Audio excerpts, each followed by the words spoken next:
So with my song Awaken, you know, I have this story. So I wrote that song in 2015 was when I wrote Awaken. And Awaken for me, so in 2012 is when my group disbanded that I was in, and you know, I was really successful and I didn't save any money like a lot of young artists. And I became homeless for the first time ever in my life, hopefully the only time. And I tell people it was the best and worst moment of my life because I had nothing and I had to figure life out again on my own. So when I decided to start creating music again, I drew from those experiences of what I went through. And when I started to get a fan base and an audience, you just start to look around, man. I started receiving messages from people who tell me how much my music influenced them.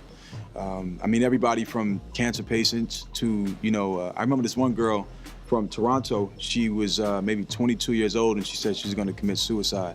And then she heard my music and it saved her life. And you know, that was some really powerful shit for me.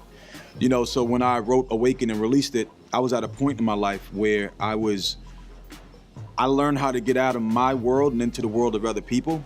And when I did that, I realized that my problems weren't shit. You know, my problems were small compared to the suffering that other people feel, man. So Awaken for me was just a piece of music that I release, hoping that it will inspire people to wake the fuck up and live their best life and not worry about what they have to do tomorrow or what happened yesterday in the past and in the future. None of that matters, but to really get people to focus on the moment, the present, because that's all they have. So that's the biggest takeaway I wanted people to take away from it, man. It happened to be one of my favorite songs that I've ever composed.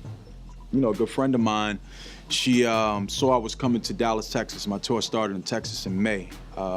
And, you know, she reached out to me. She said, look, I see you coming to Texas. And mind you, I hadn't seen her in about 15 years. So she's like, I see you coming to Texas. I'd like to come to your concert. We caught up. She was married, had 3 kids, and it was great. And, you know, I got a call a week later. And let me back up a bit because she told me her favorite song was my song Awaken. I said, cool, I'll play it for you. In Texas, I plan on playing it. So a mutual friend of ours reached out to me a week later and said, yo, man, did you hear what happened? I'm like, no, man, what happened? And he said, Angelica got killed. I was like, are you kidding me?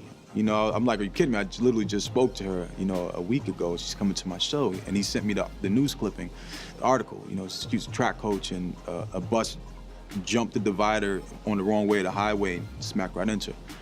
And again, that was another moment for me where everything changed. Everything around me slowed up. Everything started to slow up for me, man. And I just really thought about her children and I thought about, you know, her husband and everything that her family must be going through. And, you know, for me in that moment, yeah, I was taking life for granted.